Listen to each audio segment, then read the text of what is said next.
Swiss బ్యాంకుల్లో ఖాతాలున్న మరింత మంది భారతీయ నల్ల కుబేరుల పేర్లు బయటపడుతున్నాయి. స్నేహలత సాహ్ని, సంగీత సాహ్ని పేర్లు వెల్లడించిన స్విట్జర్లాండ్ ఆ జాబితాలో మరో 5గురిని చేర్చింది.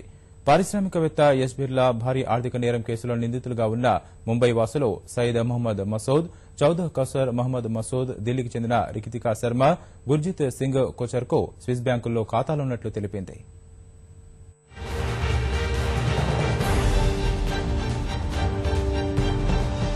స్విస్ బ్యాంకుల్లో ఖాతాలు కలిగిన మరో 5గురు భారతీయుల పేర్లు వెలుగులోకి వచ్చాయి. స్విట్జర్లాండ్ ప్రభుత్వం విడుదల చేసిన అధికారిక రాజపత్రంలో వీరి వివరాలు వెల్లడయ్యాయి. వీరిలో పారిశ్రామికవేత్త యశ్ బిర్లా పేరు కూడా ఉంది. గుర్జిత్ సింగ్ కొచ్చర్, ఢిల్లీకి చెందిన మహిళా పారిశ్రామికవేత్త రితికా శర్మ, ముంబైలో గొలుసుకట్టు కుంభకోణం సూత్రధారులైన సయీద్ మహమ్మద్ మసూద్, చాద్ కౌసర్ మహమ్మద్ మసూద్లు ఉన్నారు. స్విట్జర్లాండ్ ఫెడరల్ పన్ను సంస్థ విడుదల చేసిన ఈ గెజిట్లో అనేక దేశాలకు చెందిన ఖాతాదారుల పేర్లు వెల్లడయ్యాయి. భారత్ కు సంబంధించి స్నేహలతా సాహ్ని, సంగీత సాహ్నిల పేర్లు ఇప్పటికే బహిర్గతమయ్యాయి. తాజాగా మరో 5గురు పేర్లు బయటకొచ్చాయి.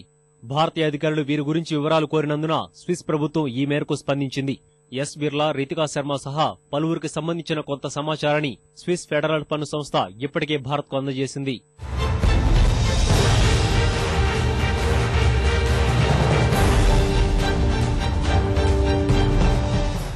ముంబై నుంచి సిటీ లిమోలిస్ ద్వారా సాగిన గొలుసుకట్టు కుంభకోణం కేసులో సయీద్, చౌదా కోసరులు విచారణ ఎదుర్కొంటున్నారు.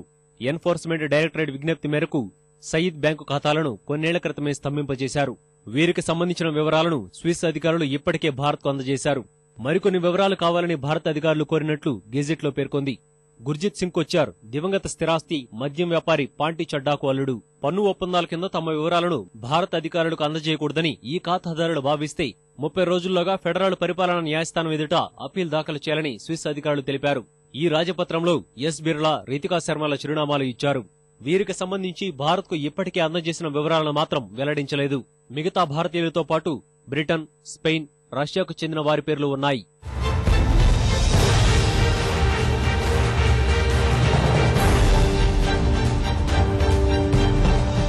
స్విస్ ఖాతాలు కలిగిన కొందరు భారతీయుల పేర్లను స్విస్ ప్రభుత్వం వెల్లడి చేయడాన్ని ఆర్థిక మంత్రి అరుణ్ జైట్లీ స్వాగతించారు.